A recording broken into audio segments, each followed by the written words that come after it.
The Legend of Sleepy Hollow, by Washington Irving. Part I. Found among the papers of the late Diedrich Knickerbocker. A pleasing land of drowsy head it was, of dreams that wave before the half-shut eye, and of gay castles in the clouds that pass, forever flushing round a summer sky. Castle of Indolence. In the bosom of one of those spacious coves which indent the eastern shore of the Hudson, at that broad expansion of the river denominated by the ancient Dutch navigators the Tappan Zee, and where they always prudently shortened sail and implored the protection of St. Nicholas when they crossed, there lies a small market-town or rural port, which by some is called Greensburg, but which is more generally and properly known by the name of Tarrytown. This name was given, we are told, in former days by the good housewives of the adjacent country, from the inveterate propensity of their husbands to linger about the village tavern on market days.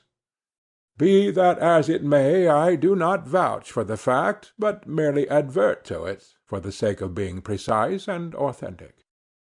Not far from this village, perhaps about 2 miles, there is a little valley, or rather lap of land among high hills, which is one of the quietest places in the whole world. A small brook glides through it, with just murmur enough to lull one to repose, and the occasional whistle of quail or tapping of a woodpecker is almost the only sound that ever breaks in upon the uniform tranquillity. I recollect that when a stripling my first exploit in squirrel-shooting was in a grove of tall walnut trees that shades one side of the valley. I had wandered into it at noontime, when all nature is peculiarly quiet, and was startled by the roar of my own gun, as it broke the Sabbath stillness around and was prolonged and reverberated by the angry echoes. If ever I should wish for a retreat whither I might steal from the world and its distractions, and dream quietly away the remnant of a troubled life, I know of none more promising than this little valley.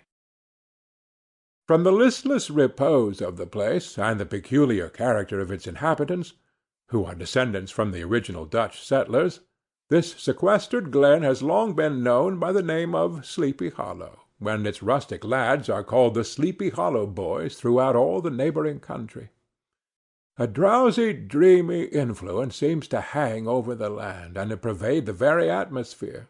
Some say that the place was bewitched by a high German doctor during the early days of the settlement. Others, that an old Indian chief, the prophet or wizard of his tribe, held his powwows there before the country was discovered by Master Hendrik Hudson. Certain it is, the place still continues under the sway of some witching power, that holds a spell over the minds of the good people, causing them to walk in a continual reverie. They are given to all kinds of marvellous beliefs, are subject to trances and visions, and frequently see strange sights, and hear music and voices in the air. The whole neighborhood abounds with local tales, haunted spots, and twilight superstitions.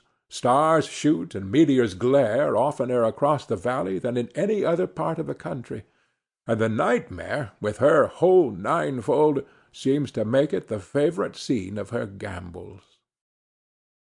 The dominant spirit, however, that haunts this enchanted region, and seems to be commander-in-chief of all the powers of the air, is the apparition of a figure on horseback, without a head.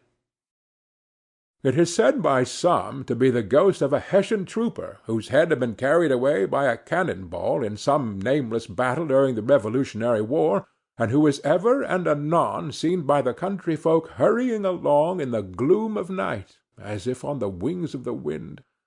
His haunts are not confined to the valley, but extend at times to the adjacent roads, and especially to the vicinity of a church at no great distance. Indeed, certain of the most authentic historians of those parts, who have been careful in collecting and collating the floating facts concerning this spectre, allege that, the body of the trooper having been buried in the churchyard, the ghost rides forth to the scene of battle in nightly quest of his head, and that the rushing speed with which he sometimes passes along the hollow, like a midnight blast, is owing to his being belated and in a hurry to get back to the churchyard before daybreak.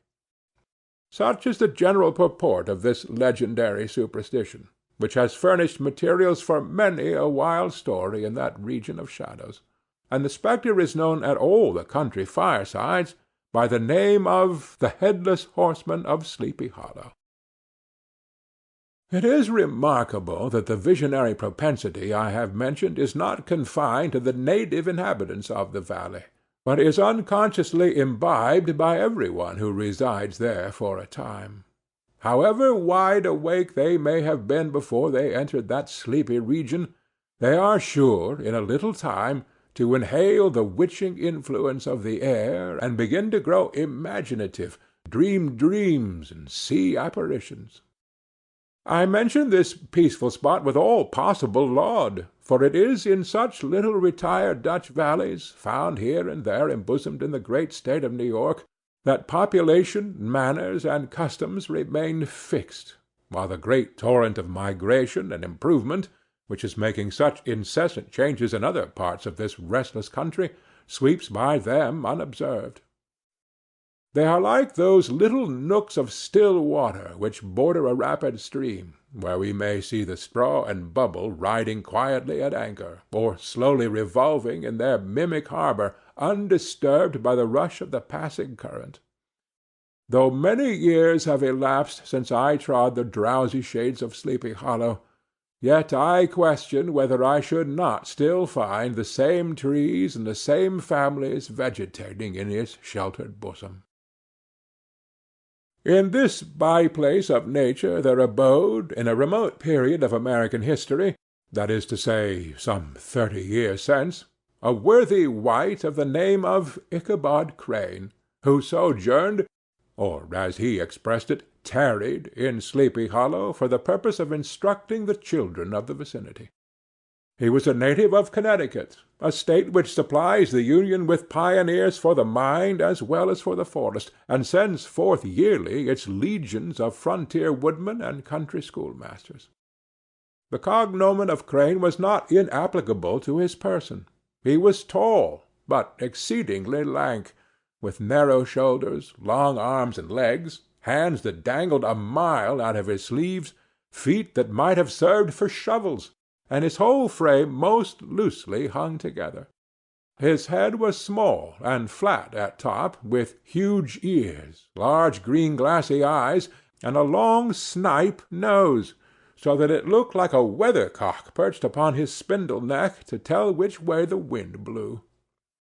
To see him striding along the profile of a hill on a windy day, with his clothes bagging and fluttering about him, one might have mistaken him for the genius of famine descending upon the earth, or some scarecrow eloped from a cornfield. His schoolhouse was a low building of one large room, rudely constructed of laths, the windows partly glazed and partly patched with leaves of old copybooks. It was most ingeniously secured at vacant hours by a withe twisted in the handle of the door, and stakes set against the window shutters, so that, though a thief might get in with perfect ease, he would find some embarrassment at getting out, an idea most probably borrowed by the architect, Jost van Houten, from the mystery of an eel-pot. The schoolhouse stood in a rather lonely but pleasant situation, just at the foot of a woody hill, with a brook running close by, and a formidable birch-tree growing at one end of it. From hence the low murmur of his pupils' voices, conning over their lessons, might be heard in a drowsy summer's day like the hum of a beehive, interrupted now and then by the authoritative voice of the master in the tone of menace or command, or, peradventure, by the appalling sound of the birch, as he urged some tardy loiterer along the flowery path of knowledge. Truth to say, he was a conscientious man, and ever bore in mind the golden maxim, "Spare the rod and spoil the child." Ichabod Crane's scholars certainly were not spoiled. I would not have it imagined, however, that he was one of those cruel potentates of the school who joy in the smart of their subjects.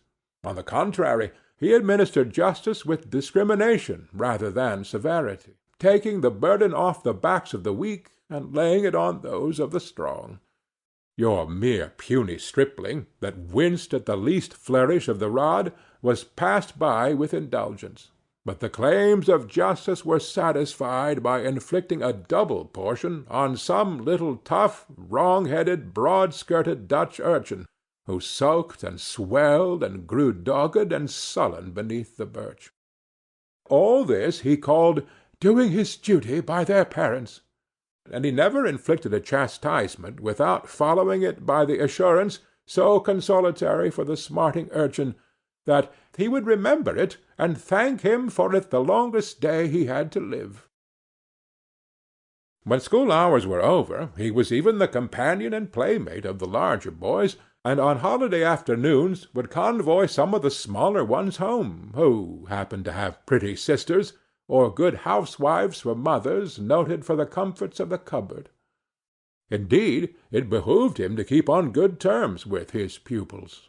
The revenue arising from his school was small, and would have been scarcely sufficient to furnish him with daily bread, for he was a huge feeder, and, though lank, had the dilating powers of an anaconda. But to help out his maintenance he was, according to country custom in those parts, boarded and lodged at the houses of the farmers whose children he instructed. With these he lived successively, a week at a time, thus going the rounds of the neighborhood with all his worldly effects tied up in a cotton handkerchief. That all this might not be too onerous on the purses of his rustic patrons, who are apt to consider the costs of schooling a grievous burden, and schoolmasters as mere drones, he had various ways of rendering himself both useful and agreeable. He assisted the farmers occasionally in the lighter labors of their farms, helped to make hay, mended the fences, took the horses to water, drove the cows from pasture, and cut wood for the winter fire. He laid aside, too, all the dominant dignity and absolute sway with which he lorded it in his little empire, the school, and became wonderfully gentle and ingratiating. He found favor in the eyes of the mothers by petting the children, particularly the youngest, and like the lion bold, which whom so magnanimously the lamb did hold, he would sit with a child on one knee, and rock a cradle with his foot for whole hours together. In addition to his other vocations, he was the singing master of the neighborhood, and picked up many bright shillings by instructing the young folks in psalmody. It was a matter of no little vanity to him on Sundays to take his station in front of the church gallery with a band of chosen singers, where, in his own mind, he completely carried away the palm from the parson.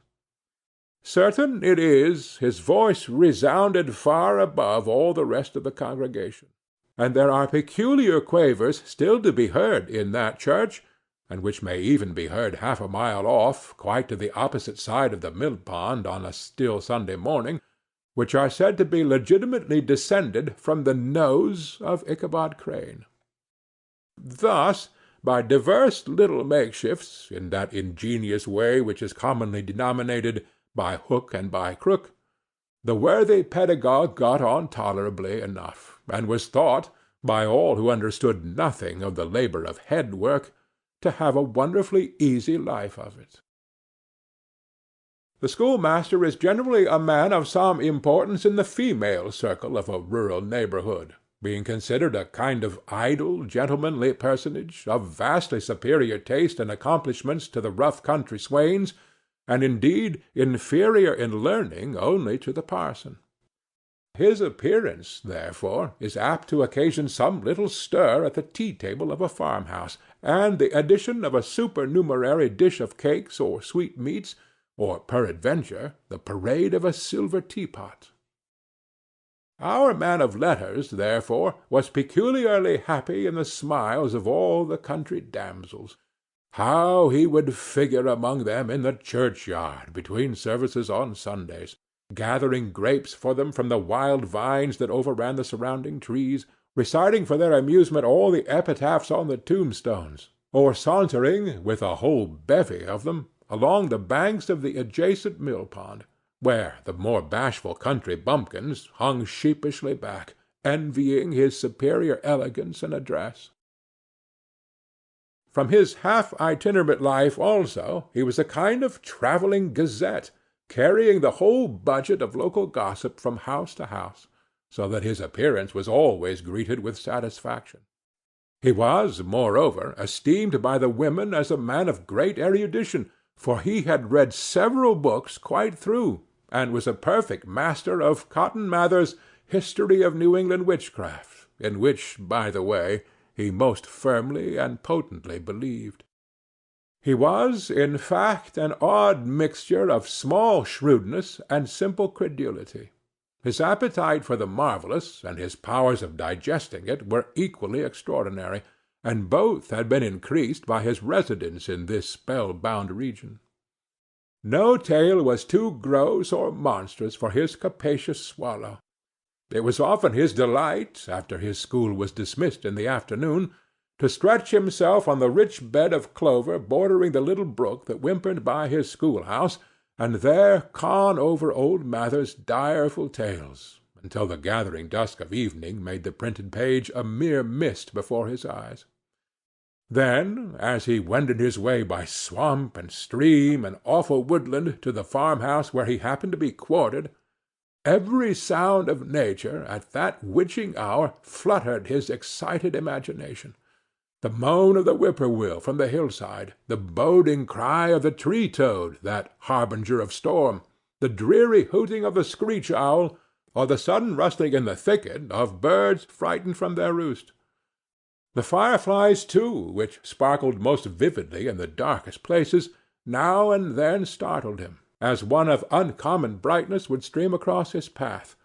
And if, by chance, a huge blockhead of a beetle came winging his blundering flight against him, the poor varlet was ready to give up the ghost, with the idea that he was struck with a witch's token.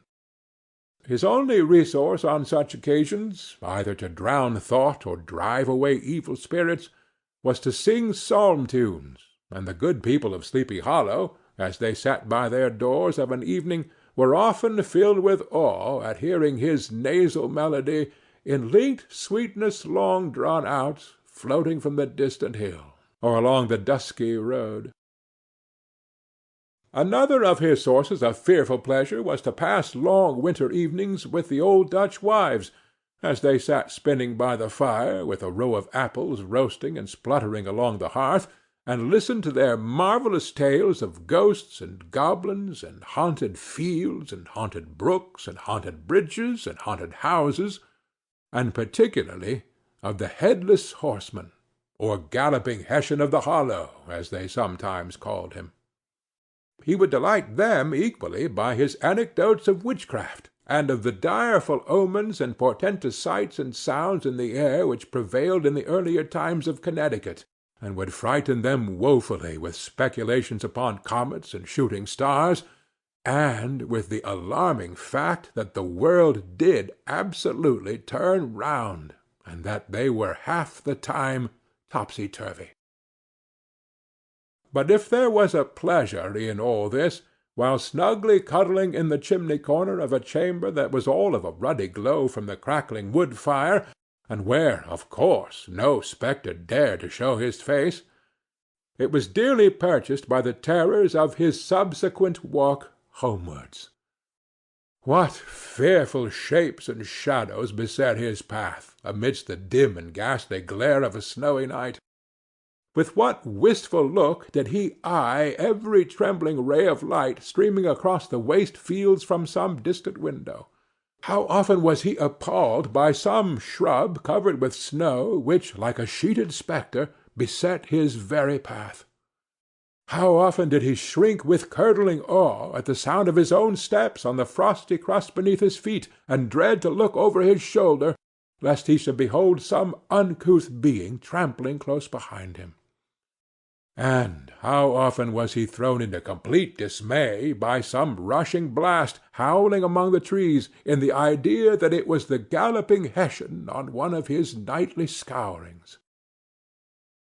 All these, however, were mere terrors of the night, phantoms of the mind that walk in darkness; and though he had seen many spectres in his time, and had been more than once beset by Satan in divers shapes in his lonely perambulations, yet daylight put an end to all these evils, and he would have passed a pleasant life of it, and in despite of the devil and all his works, if his path had not been crossed by a being that causes more perplexity to mortal man than ghosts, goblins, and the whole race of witches put together, and that was a woman. Among the musical disciples who assembled one evening each week to receive his instructions in psalmody was Katrina van Tassel, the daughter and only child of a substantial Dutch farmer. She was a blooming lass of fresh 18, plump as a partridge, ripe and melting and rosy-cheeked as one of her father's peaches, and universally famed, not merely for her beauty, but her vast expectations. She was withal a little of a coquette, as might be perceived even in her dress, which was a mixture of ancient and modern fashions as most suited to set off her charms. She wore the ornaments of pure yellow gold which her great-great-grandmother had brought over from Saardam, the tempting stomacher of the olden time, and withal a provokingly short petticoat, to display the prettiest foot and ankle in the country round. Ichabod Crane had a soft and foolish heart towards the sex, and it is not to be wondered at that so tempting a morsel soon found favour in his eyes, more especially after he had visited her in her paternal mansion. Old Baltus Van Tassel was a perfect picture of a thriving, contented, liberal-hearted farmer. He seldom, it is true, sent either his eyes or his thoughts beyond the boundaries of his own farm, but within those everything was snug, happy, and well-conditioned. He was satisfied with his wealth, but not proud of it, and piqued himself upon the hearty abundance rather than the style in which he lived. His stronghold was situated on the banks of the Hudson, in one of those green, sheltered, fertile nooks in which the Dutch farmers are so fond of nestling. A great elm-tree spread its broad branches over it, at the foot of which bubbled up a spring of the softest and sweetest water in a little well formed of a barrel, and then stole sparkling away through the grass to a neighboring brook that babbled along among elders and dwarf willows. Hard by the farmhouse was a vast barn that might have served for a church, every window and crevice of which seemed bursting forth with the treasures of the farm. The flail was busily resounding within it from morning till night. Swallows and martins skimmed twittering about the eaves, and rows of pigeons, some with one eye turned up, as if watching the weather, some with their heads under their wings or buried in their bosoms, and others swelling and cooing and bowing about their dames, were enjoying the sunshine on the roof. Sleek, unwieldy porkers were grunting in the repose and abundance of their pens, from whence sallied forth now and then troops of sucking pigs, as if to snuff the air. A stately squadron of snowy geese were riding in an adjoining pond, convoying whole fleets of ducks. Regiments of turkeys were gobbling through the farmyard, and guinea-fowls fretting about it, like ill-tempered housewives with their peevish discontented cry. Before the barn door strutted the gallant cock, that pattern of a husband, a warrior, and a fine gentleman, clapping his burnished wings, and crowing in the pride and gladness of his heart, sometimes tearing up the earth with his feet, and then generously calling his ever-hungry family of wives and children to enjoy the rich morsel which he had discovered. The pedagogue's mouth watered as he looked upon this sumptuous promise of luxurious winter fare. In his devouring mind's eye he pictured to himself every roasting pig running about with a pudding in his belly and an apple in his mouth.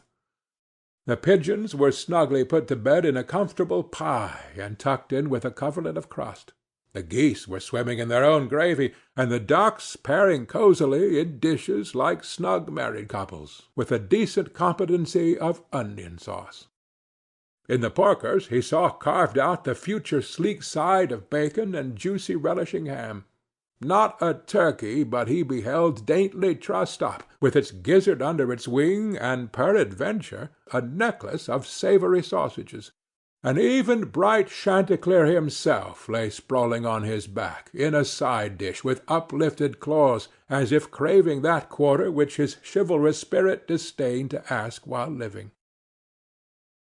As the enraptured Ichabod fancied all this, and as he rolled his great green eyes over the fat meadow lands, the rich fields of wheat, of rye, of buckwheat, and Indian corn, and the orchards burdened with ruddy fruit, which surrounded the warm tenement of Van Tassel, his heart yearned after the damsel who was to inherit these domains, and his imagination expanded with the idea how they might be readily turned into cash, and the money invested in immense tracts of wild land and shingle palaces in the wilderness.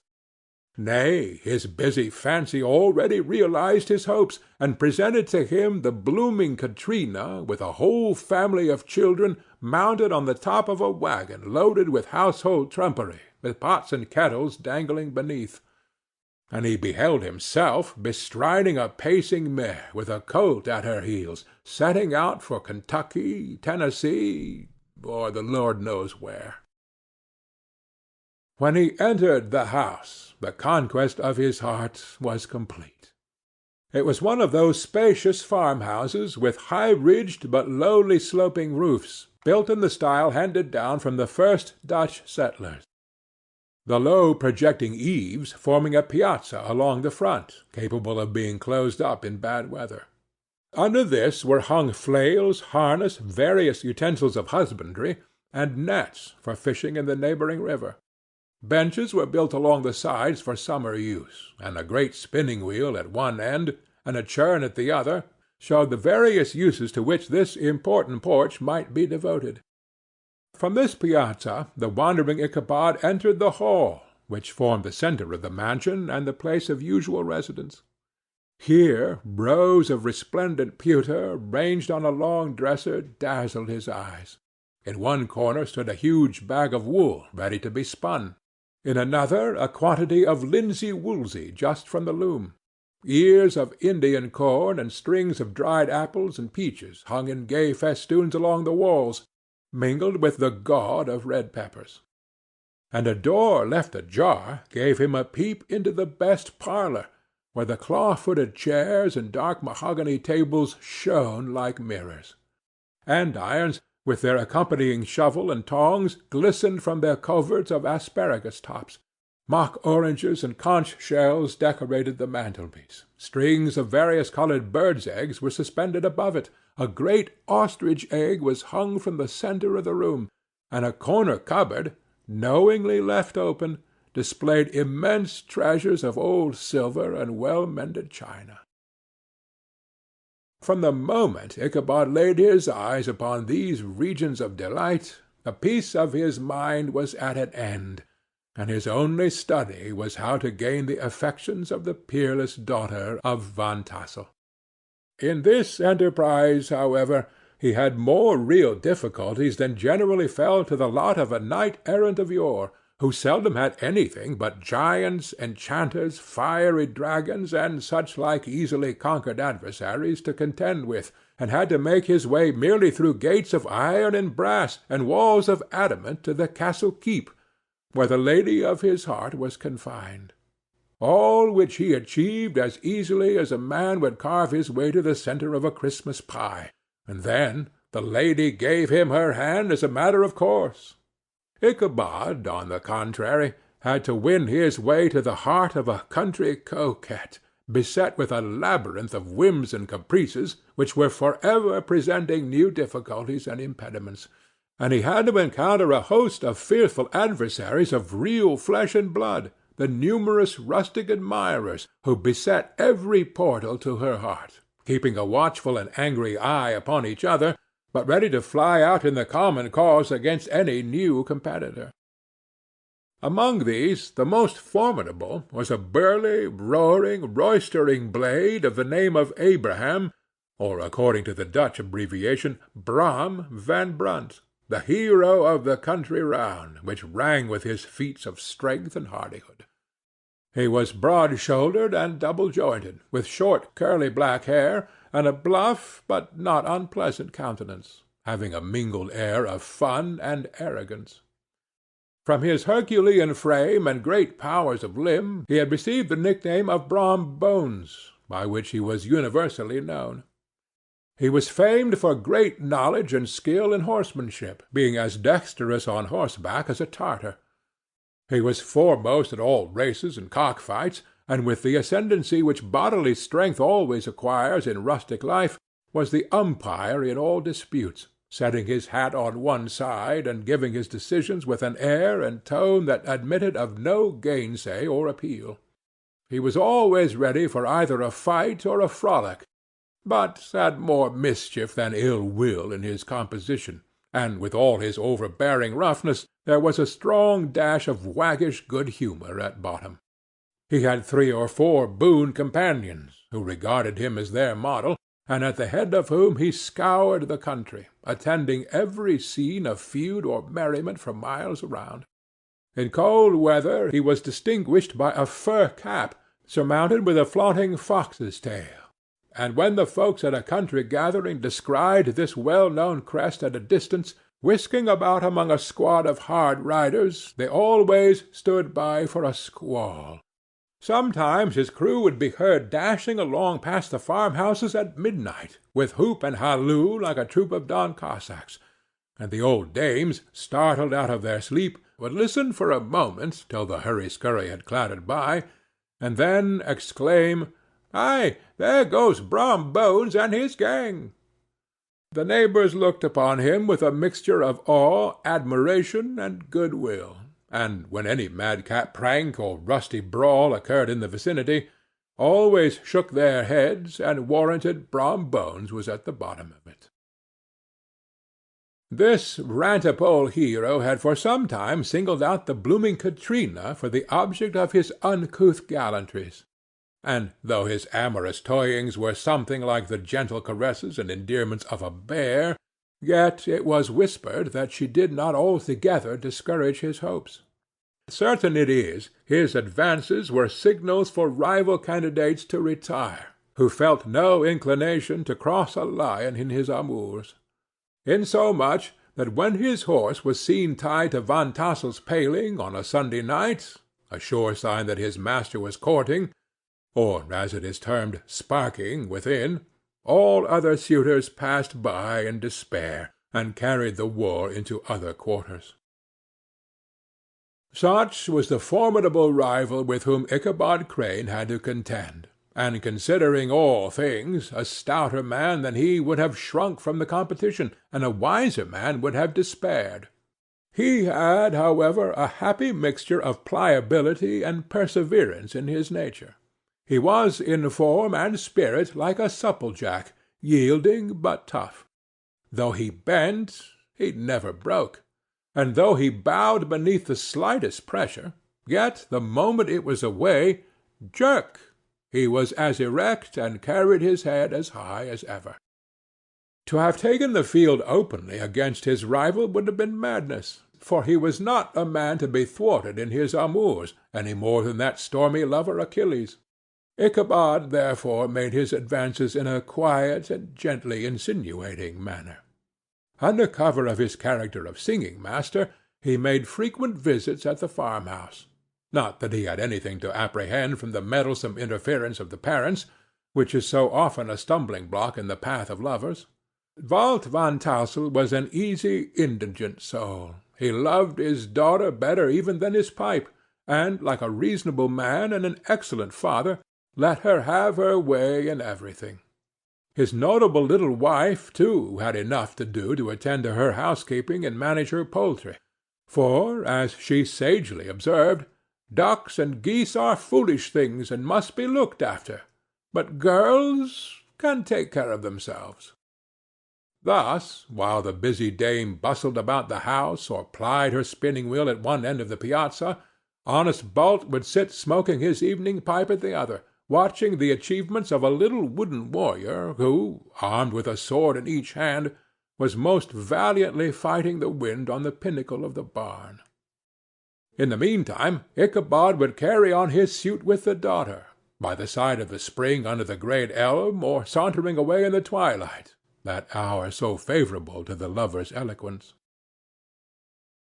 I profess not to know how women's hearts are wooed and won. To me they have always been matters of riddle and admiration. Some seem to have but one vulnerable point, or door of access, while others have 1,000 avenues, and may be captured in 1,000 different ways.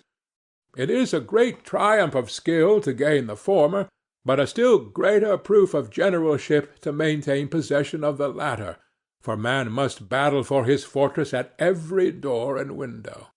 He who wins 1,000 common hearts is therefore entitled to some renown, but he who keeps undisputed sway over the heart of a coquette is indeed a hero.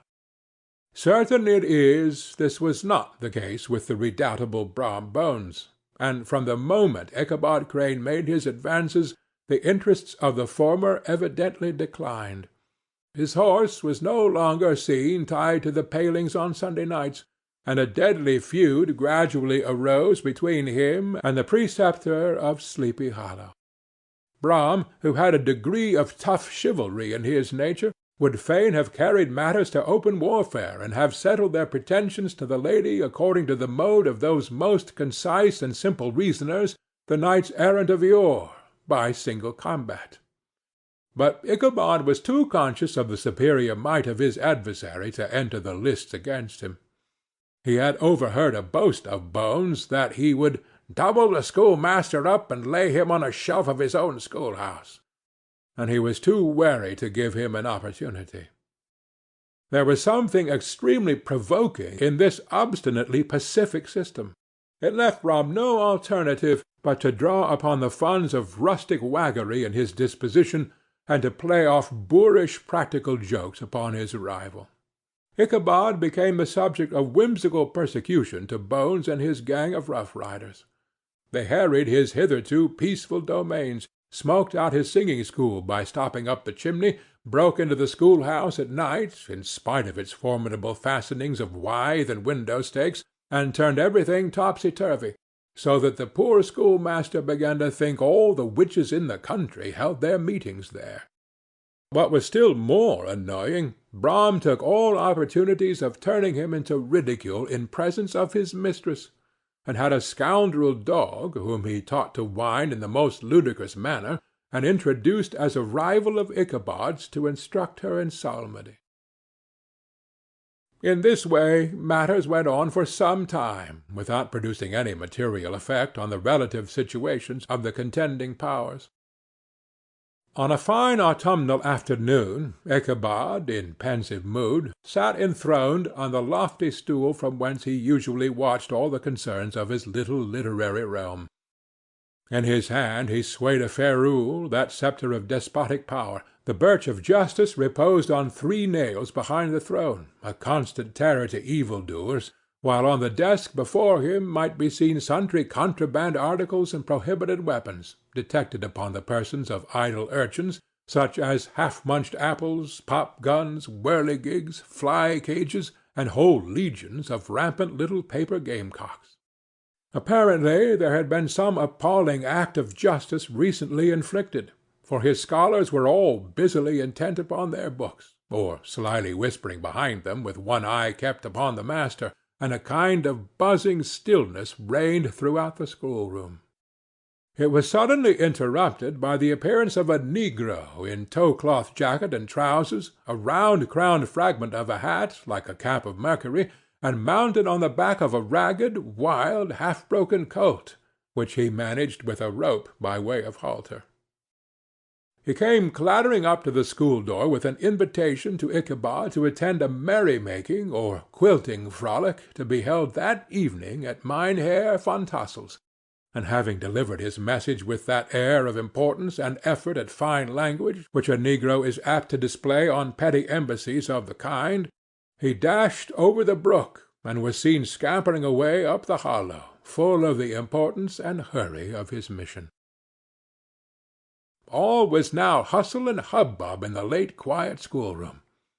The scholars were hurried through their lessons without stopping at trifles. Those who were nimble skipped over half with impunity, and those who were tardy had a smart application now and then in the rear to quicken their speed or help them over a tall word. Books were flung aside without being put away on the shelves, inkstands were overturned, benches thrown down, and the whole school was turned loose an hour before the usual time, bursting forth like a legion of young imps, yelping and racketing about the green in joy at their early emancipation. The gallant Ichabod now spent at least an extra half-hour at his toilet, brushing and furbishing up his best, and indeed only, suit of rusty black, and arranging his locks by a bit of broken looking-glass that hung up in the schoolhouse. That he might make his appearance before his mistress in the true style of a cavalier, he borrowed a horse from the farmer with whom he was domiciliated, a choleric old Dutchman of the name of Hans van Ripper, and thus gallantly mounted, issued forth like a knight-errant in quest of adventures. But it is meet I should, in the true spirit of romantic story, give some account of the looks and equipments of my hero and his steed. The animal he bestrode was a broken-down plough-horse that had outlived almost everything but its viciousness. He was gaunt and shagged, with a ewe neck and a head like a hammer. His rusty mane and tail were tangled and knotted with burrs. One eye had lost its pupil, and was glaring and spectral, but the other had the gleam of a genuine devil in it. Still, he must have had fire and metal in his day, if we may judge from the name he bore of gunpowder. He had, in fact, been a favorite steed of his master's, the choleric Van Ripper, who was a furious rider, and had infused, very probable, some of his own spirit into the animal, for, old and broken down as he looked, there was more of the lurking devil in him than in any young filly in the country. Ichabod was a suitable figure for such a steed. He rode with short stirrups, which brought his knees nearly up to the pommel of the saddle. His sharp elbows stuck out like grasshoppers. He carried his whip perpendicularly in his hand, like a sceptre, and as his horse jogged on, the motion of his arms was not unlike the flapping of a pair of wings. A small wool hat rested on the top of his nose, for so his scanty strip of forehead might be called, and the skirts of his black coat fluttered out almost to the horse's tail. Such was the appearance of Ichabod and his steed as they shambled out of the gate of Hans van Ripper, and it was altogether such an apparition as is seldom to be met with in broad daylight. End of Part 1. Part 2. It was, as I have said, a fine autumnal day. The sky was clear and serene, and nature wore that rich and golden livery which we always associate with the idea of abundance. The forests had put on their sober brown and yellow, while some trees of the tenderer kind had been nipped by the frosts into brilliant dyes of orange, purple, and scarlet. Streaming files of wild ducks began to make their appearance high in the air. The bark of the squirrel might be heard from the groves of beech and hickory nuts, and the pensive whistle of the quail at intervals from the neighboring stubble-field. The small birds were taking their farewell banquets. In the fullness of their revelry they fluttered, chirping and frolicking from bush to bush and tree to tree, capricious from the very profusion and variety around them. There was the honest cock-robin, the favorite game of stripling sportsmen, with its long querulous note, and the twittering blackbirds flying in sable clouds, and the golden-winged woodpecker with his crimson crest, his broad black gorget, and splendid plumage, and the cedar-bird with its red-tipped wings and yellow-tipped tail and its little Montero cap of feathers, and the blue-jay, that noisy coxcomb, in his gay light-blue coat and white underclothes, screaming and chattering, nodding and bobbing and bowing, and pretending to be on good terms with every songster of the grove. As Ichabod jogged slowly on his way, his eye, ever open to every symptom of culinary abundance, ranged with delight over the treasures of jolly autumn. On all sides he beheld vast store of apples, some hanging in oppressive opulence on the trees, some gathered into baskets and barrels for the market, others heaped up in rich piles for the cider press. Farther on he beheld great fields of Indian corn, with its golden ears peeping from their leafy coverts and holding out the promise of cakes and hasty pudding, and the yellow pumpkins lying beneath them, turning up their fair round bellies to the sun and giving ample prospects of the most luxurious of pies. And anon he passed the fragrant buckwheat fields, breathing the odor of the beehive, and as he beheld them, soft anticipations stole over his mind of dainty slapjacks, well buttered and garnished with honey or treacle by the delicate little dimpled hand of Katrina Van Tassel. Thus, feeding his mind with many sweet thoughts and sugared suppositions, he journeyed along the sides of a range of hills which look out upon some of the goodliest scenes of the mighty Hudson. The sun gradually wheeled his broad disk down in the west. The wide bosom of the Tappan Zee lay motionless and glassy, excepting that here and there a gentle undulation waved and prolonged the blue shadow of the distant mountain. A few amber clouds floated in the sky without a breath of air to move them. The horizon was of a fine golden tint, changing gradually into a pure apple green, and from that into the deep blue of the mid-heaven. A slanting ray lingered on the wooden crests of the precipices that overhung some parts of the river, giving greater depth to the dark gray and purple of their rocky sides. A sloop was loitering in the distance, dropping slowly down with the tide, her sail hanging uselessly against the mast, and as the reflection of the sky gleamed along the still water, it seemed as if the vessel was suspended in the air.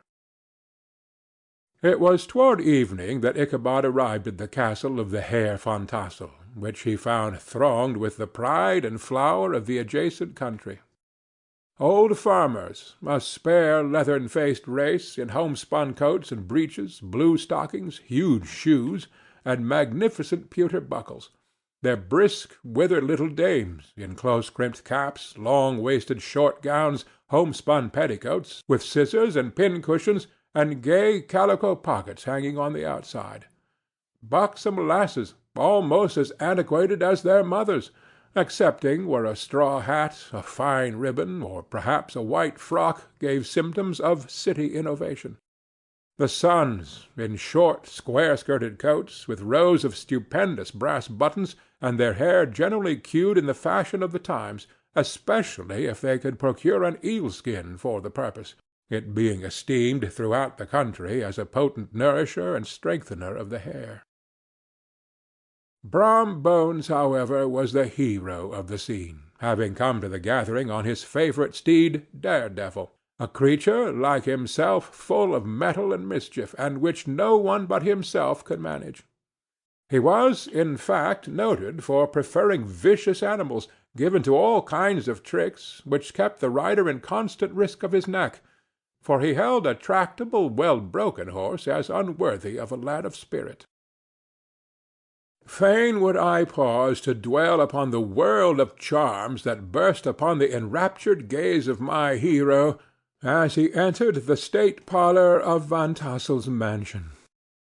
Not those of the bevy of buxom lasses with their luxurious display of red and white, but the ample charms of a genuine Dutch country tea-table in the sumptuous time of autumn. Such heaped-up platters of cakes, of various and almost indescribable kinds, known only to experienced Dutch housewives.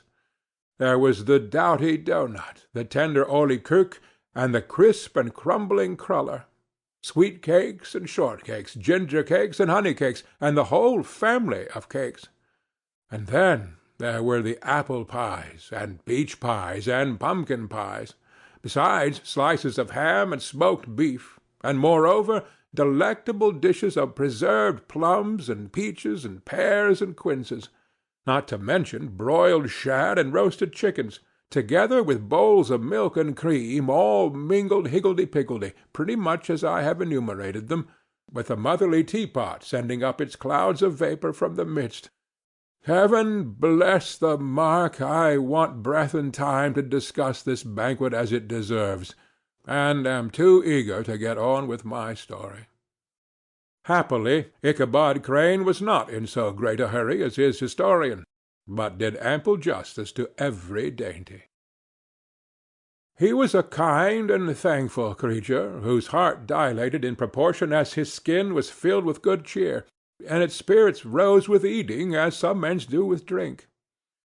He could not help, too, rolling his large eyes round him as he ate, and chuckling with the possibility that he might one day be lord of all this scene of almost unimaginable luxury and splendor.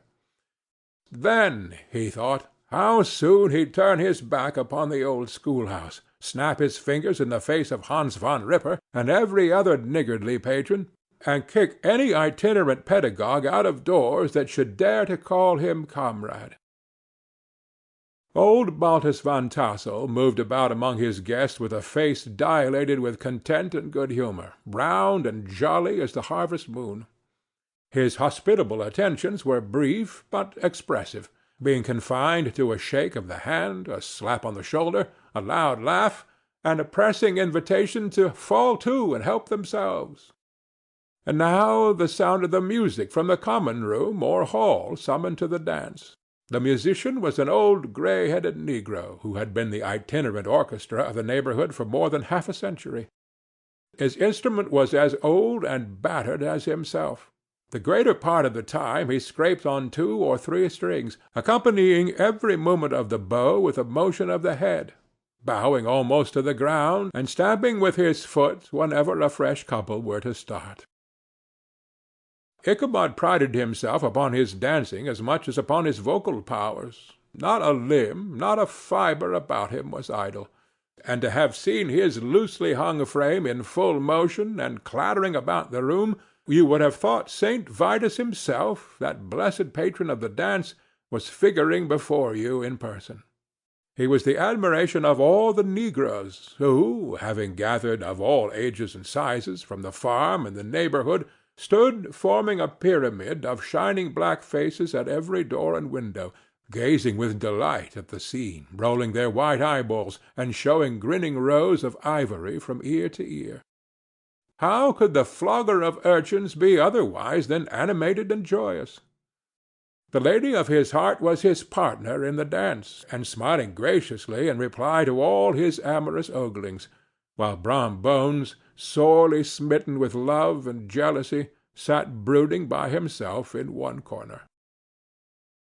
When the dance was at an end, Ichabod was attracted to a knot of the sager folks, who, with old Van Tassel, sat smoking at one end of the piazza, gossiping over former times and drawing out long stories about the war. This neighborhood, at the time of which I am speaking, was one of those highly favored places which abound with chronicle and great men. The British and American line had run near it during the war. It had, therefore, been the scene of marauding, and infested with refugees, cowboys, and all kinds of border chivalry.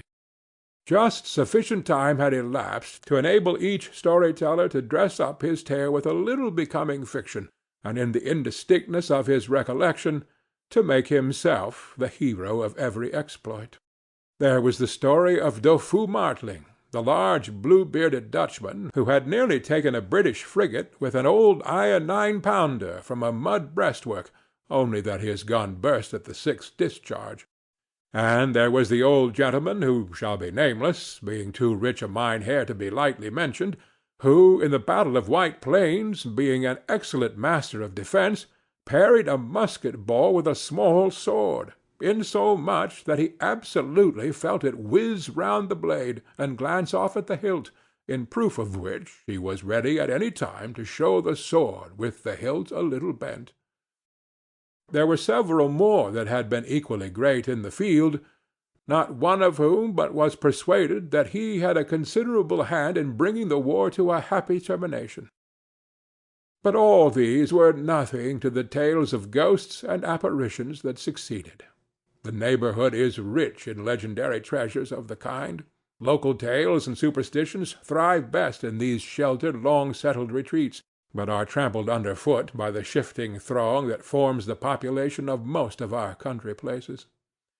Besides, there is no encouragement for ghosts in most of our villages, for they have scarcely had time to finish their first nap and turn themselves in their graves before their surviving friends have travelled away from the neighbourhood, so that when they turn out at night to walk their rounds, they have no acquaintance left to call upon.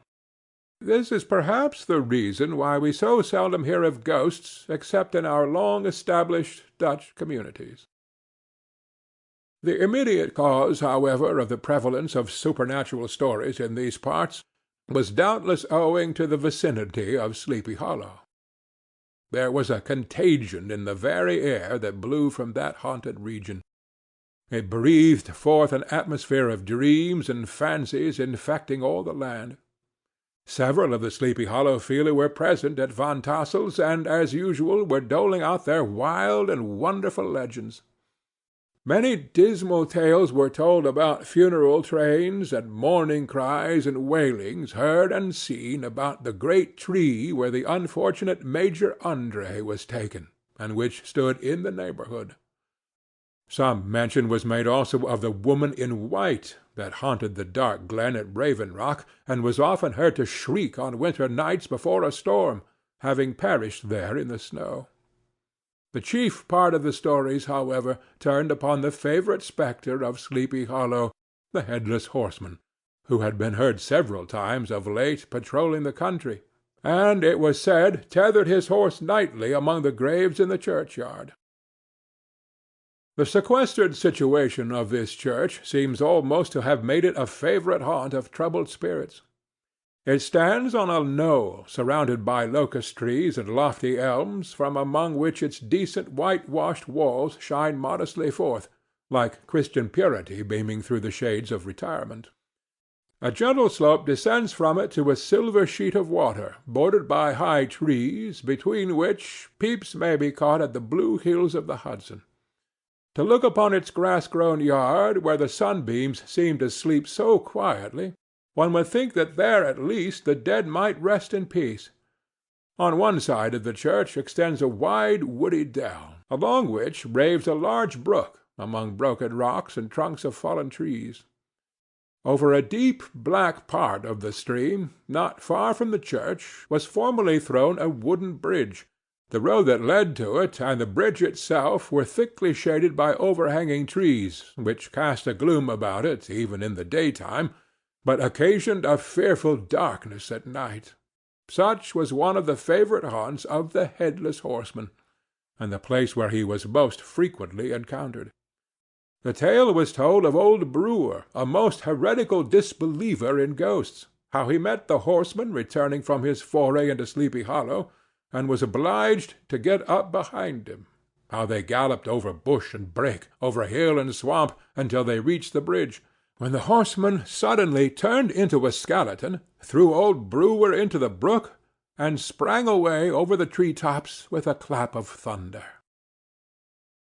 The story was immediately matched by a thrice marvellous adventure of Brom Bones, who had made light of the galloping Hessian as an errant jockey. He affirmed that on returning one night from the neighbouring village of Sing Sing, he had been overtaken by this midnight trooper, that he had offered to race with him for a bowl of punch, and should have won it too, for Daredevil beat the goblin horse all hollow, but just as they came to the church bridge, the Hessian bolted and vanished in a flash of fire. All these tales, told in that drowsy undertone with which men talk in the dark, the countenances of the listeners only now and then receiving a casual gleam from the glare of a pipe, sank deep in the mind of Ichabod. He repaid them in kind with large extracts from his invaluable author, Cotton Mather, and added many marvellous events that had taken place in his native state of Connecticut, and fearful sights which he had seen in his nightly walks about Sleepy Hollow. The revel now gradually broke up. The old farmers gathered together their families in their wagons, and were heard for some time rattling along the hollow roads and over the distant hills. Some of the damsels mounted on pillions behind their favourite swains, and their light-hearted laughter, mingling with the clatter of hoofs, echoed along the silent woodlands, sounding fainter and fainter until they gradually died away. and the late scene of noise and frolic was all silent and deserted. Ichabod only lingered behind, according to the custom of country lovers, to have a tête-à-tête with the heiress, fully convinced that he was now on the high road to success. What passed at this interview I will not pretend to say, for in fact I do not know. Something, however, I fear me, must have gone wrong, for he certainly sallied forth after no very great interval, with an air quite desolate and chapfallen. Oh, these women! These women! Could that girl have been playing off any of her coquettish tricks? Was her encouragement of the poor pedagogue all a mere sham to secure her conquest of his rival? Heaven only knows, not I. Let it suffice to say, Ichabod stole forth with the air of one who had been sacking a hen-roost, rather than a fair lady's heart.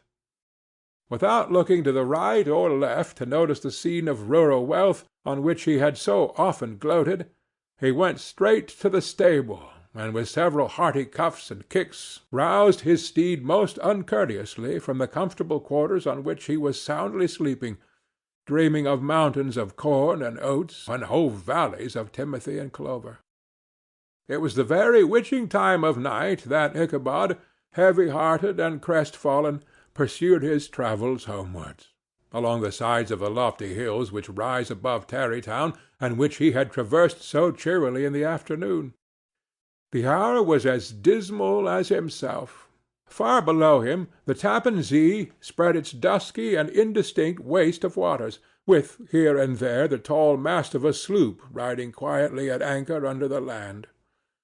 In the dead hush of midnight he could even hear the barking of the watch-dog from the opposite shore of the Hudson, but it was so vague and faint as only to give an idea of his distance from this faithful companion of man. Now and then, too, the long-drawn crowing of a cock, accidentally awakened, would sound far, far off, from some farmhouse away among the hills, but it was like a dreaming sound in his ear. No signs of life occurred near him, but occasionally the melancholy chirp of a cricket, or perhaps the guttural twang of a bullfrog from a neighboring marsh, as if sleeping uncomfortably and turning suddenly in his bed. All the stories of ghosts and goblins that he had heard in the afternoon now came crowding upon his recollection. The night grew darker and darker, the stars seemed to sink deeper in the sky, and driving clouds occasionally hid them from his sight. He had never felt so lonely and dismal. He was, moreover, approaching the very place where many of the scenes of the ghost stories had been laid. In the centre of the road stood an enormous tulip-tree, which towered like a giant above all the other trees of the neighborhood, and formed a kind of landmark. Its limbs were gnarled and fantastic, large enough to form trunks to ordinary trees, twisting down almost to the earth, and rising again into the air. It was connected with the tragical story of the unfortunate André, who had been taken prisoner hard by, and was universally known by the name of Major André's tree. The common people regarded it with a mixture of respect and superstition, partly out of sympathy for the fate of its ill-starred namesake, and partly from the tales of strange sights and doleful lamentations told concerning it. As Ichabod approached this fearful tree, he began to whistle. He thought his whistle was answered. It was but a blast sweeping sharply through the dry branches. As he approached a little nearer, he thought he saw something white hanging in the midst of the tree. He paused and ceased whistling, but, on looking more narrowly, perceived that it was a place where the tree had been scathed by lightning, and the white wood laid bare. Suddenly he heard a groan. His teeth chattered, and his knees smote against the saddle. It was but the rubbing of one huge bough upon another, as they were swayed about by the breeze. He passed the tree in safety, but new perils lay before him. About 200 yards from the tree a small brook crossed the road and ran into a marshy and thickly wooded glen known by the name of Wiley's Swamp. A few rough logs, laid side by side, served as a bridge over this stream. On that side of the road where the brick entered the wood, a group of oaks and chestnuts, matted thick with wild grapevines, threw a cavernous gloom over it. To pass this bridge was the severest trial. It was at this identical spot that the unfortunate André was captured, and under the covert of these chestnuts and vines were the sturdy yeomen concealed who surprised him. This has ever since been considered a haunted stream, and fearful are the feelings of the schoolboy who has to pass it alone after dark. As he approached the stream, his heart began to thump. He summoned up, however, all his resolution, gave his horse half a score of kicks in the ribs, and attempted to dash briskly across the bridge. But instead of starting forward, the perverse old animal made a lateral movement and ran broadside against the fence. Ichabod, whose fears increased with the delay, jerked the reins on the other side and kicked lustily with the contrary foot. It was all in vain. His steed started, it is true, but it was only to plunge to the opposite side of the road, into a thicket of brambles and alder bushes. The schoolmaster now bestowed both whip and heel upon the starveling ribs of old Gunpowder, who dashed forward, snuffling and snorting, but came to stand just by the bridge, with a suddenness that nearly sent his rider sprawling over his head. Just at this moment a plashy tramp by the side of the bridge caught the sensitive ear of Ichabod. In the dark shadow of the grove, on the margin of the brook, he beheld something huge, misshapen, and towering. It stirred not, but seemed gathered up in the gloom, like some gigantic monster ready to spring upon the traveller. The hair of the affrighted pedagogue rose upon his head with terror. What was to be done? To turn and fly was now too late, and besides, what chance was there of escaping ghost or goblin, if such it was, which could ride upon the wings of the wind? Summoning up, therefore, a show of courage, he demanded in stammering accents, "Who are you?" He received no reply. He repeated his demand in a still more agitated voice. Still there was no answer. Once more he cudgelled the sides of the inflexible Gunpowder, and shutting his eyes, broke forth with involuntary fervour into a psalm tune. Just then the shadowy object of alarm put itself in motion, and with a scramble and a bound stood at once in the middle of the road. Though the night was dark and dismal, yet the form of the unknown might now in some degree be ascertained. He appeared to be a horseman of large dimensions, and mounted on a black horse of powerful frame. He made no offer of molestation or sociability, but kept aloof on one side of the road, jogging along on the blind side of old Gunpowder, who had now got over his fright and waywardness. Ichabod, who had no relish for this strange midnight companion, and bethought himself of the adventure of Brom Bones with the galloping Hessian, now quickened his steed in hopes of leaving him behind. The stranger, however, quickened his horse to an equal pace. Ichabod pulled up and fell into a walk, thinking to lag behind. The other did the same. His heart began to sink within him. He endeavoured to resume his psalm tune, but his parched tongue clove to the roof of his mouth, and he could not utter a stave. There was something in the moody and dogged silence of this pertinacious companion that was mysterious and appalling.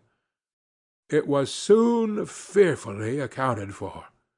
On mounting a rising ground which brought the figure of his fellow-traveller in relief against the sky, gigantic in height and muffled in a cloak, Ichabod was horror-struck on perceiving that he was headless.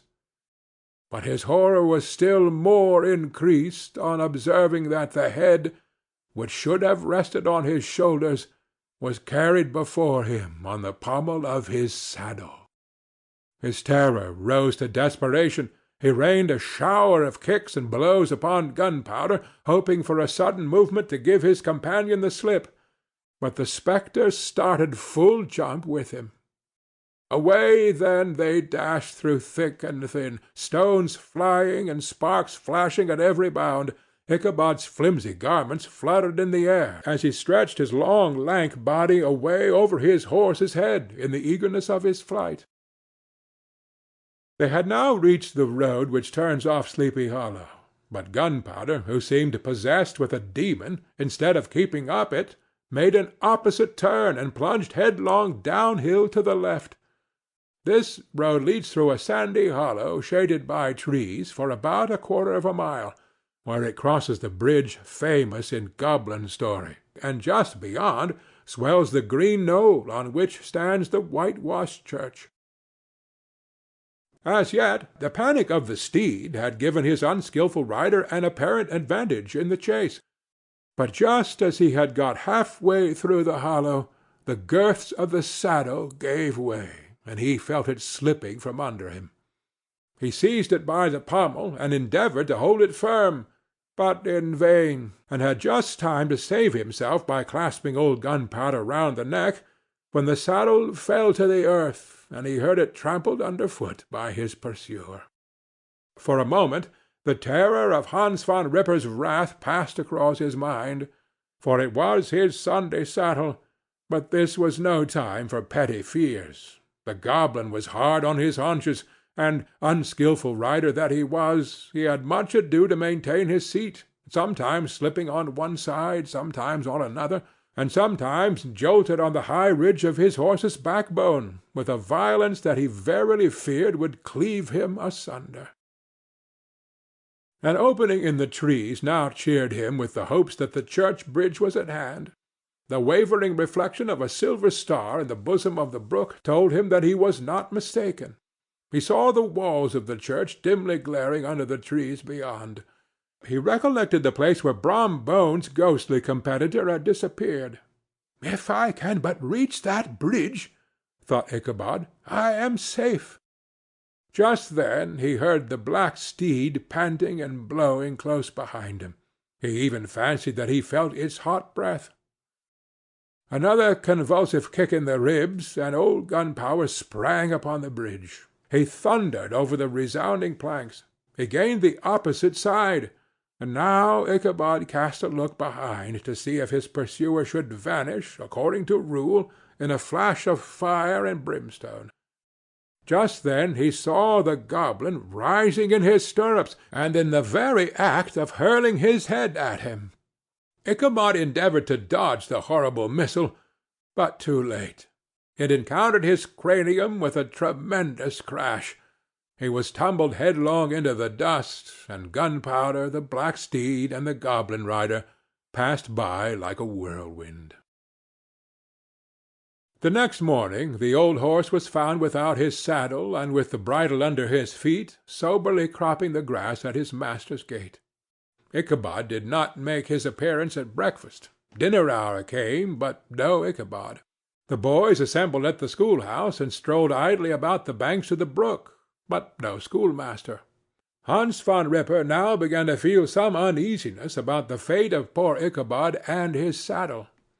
An inquiry was set on foot, and after diligent investigation they came upon his traces.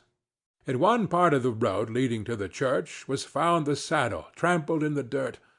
The tracks of horses' hoofs deeply dented in the road and evidently at furious speed were traced to the bridge, beyond which, on the bank of a broad part of the brook, where the water ran deep and black, was found the hat of the unfortunate Ichabod, and close beside it a shattered pumpkin. The brook was searched, but the body of the schoolmaster was not to be discovered. Hans Van Ripper, as executor of his estate, examined the bundle which contained all his worldly effects. They consisted of 2 shirts and a half, 2 stocks for the neck, a pair or 2 of worsted stockings, an old pair of corduroy small-clothes, a rusty razor, a book of psalm-tunes full of dog's ears, and a broken pitch-pipe. As to the books and furniture of the schoolhouse, they belonged to the community, excepting Cotton Mather's History of Witchcraft, a New England Almanac, and a book of dreams and fortune-telling, in which last was a sheet of foolscap, much scribbled and blotted in several fruitless attempts to make a copy of verses in honor of the heiress of Van Tassel. These magic books and the poetic scrawl were forthwith consigned to the flames by Hans von Ripper, who from that time forward determined to send his children no more to school, observing that he never knew any good come of this same reading and writing. Whatever money the schoolmaster possessed, and he had received his quarter's pay but a day or two before, he must have had about his person at the time of his disappearance. The mysterious event caused much speculation at the church on the following Sunday. Knots of gazers and gossips were collected in the churchyard, at the bridge, and at the spot where the hat and pumpkin had been found. The stories of Brewer, of Bones, and a whole budget of others were called to mind, and when they had diligently considered them all, and compared them with the symptoms of the present case, they shook their heads, and came to the conclusion that Ichabod had been carried off by the galloping Hessian. As he was a bachelor, and in nobody's debt, nobody troubled his head any more about him. The school was removed to a different quarter of the hollow, and another pedagogue reigned in his stead.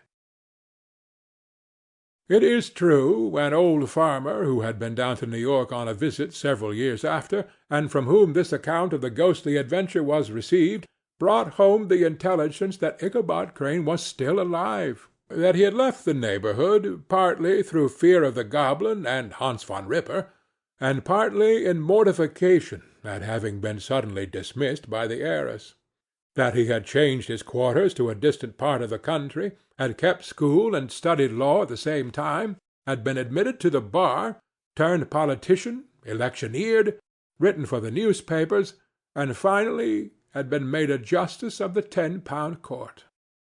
Brom Bones, too, who, shortly after his rival's disappearance, conducted the blooming Katrina in triumph to the altar, was observed to look exceedingly knowing whenever the story of Ichabod was related, and always burst into a hearty laugh at the mention of the pumpkin, which led some to suspect that he knew more about the matter than he chose to tell. The old country wives, however, who are the best judges of these matters, maintain to this day that Ichabod was spirited away by supernatural means, and it is a favorite story, often told about the neighborhood round the winter evening fire. The bridge became more than ever an object of superstitious awe, and that may be the reason why the road has been altered of late years, so as to approach the church by the border of the mill-pond.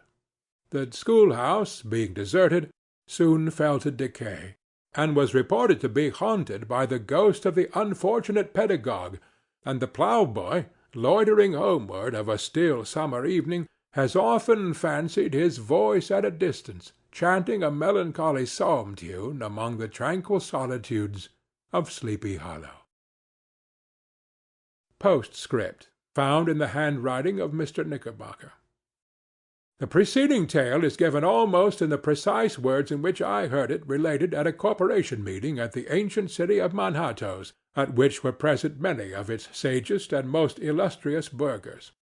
The narrator was a pleasant, shabby, gentlemanly old fellow, in pepper-and-salt clothes, with a sadly humorous face, and one whom I strongly suspected of being poor, he made such efforts to be entertaining. When his story was concluded, there was much laughter and approbation, particularly from 2 or 3 deputy aldermen, who had been asleep the greater part of the time. There was, however, one tall, dry-looking old gentleman, with beetling eyebrows, who maintained a grave and rather severe face throughout, now and then folding his arms, inclining his head, and looking down upon the floor, as if turning a doubt over in his mind. He was one of your wary men, who never laugh but upon good grounds, when they have reason and law on their side. When the mirth of the rest of the company had subsided, and silence was restored, he leaned one arm on the elbow of his chair, and sticking the other akimbo, demanded, with a slight but exceedingly sage motion of the head and contraction of the brow, what was the moral of the story, and what it went to prove. The story-teller, who was just putting a glass of wine to his lips as a refreshment after his toils, paused for a moment, looked at his inquirer with an air of infinite deference, and lowering the glass slowly to the table, observed that the story was intended most logically to prove that there is no situation in life but has its advantages and pleasures, provided we will but take a joke as we find it. That, therefore, he that runs races with goblin troopers is likely to have rough riding of it. Ergo, for a country schoolmaster to be refused the hand of a Dutch heiress is a certain step to high preferment in the state. The cautious old gentleman knit his brows tenfold closer after this explanation, being sorely puzzled by the ratiocination of the syllogism, while, methought, the one in pepper and salt eyed him with something of a triumphant leer. At length he observed that all this was very well, but still he thought the story a little on the extravagant. There were one or two points on which he had his doubts. "Faith, sir," replied the story-teller, "as to that matter, I don't believe one half of it myself." D.K. End of The Legend of Sleepy Hollow, by Washington Irving. Read by Bob Neufeld.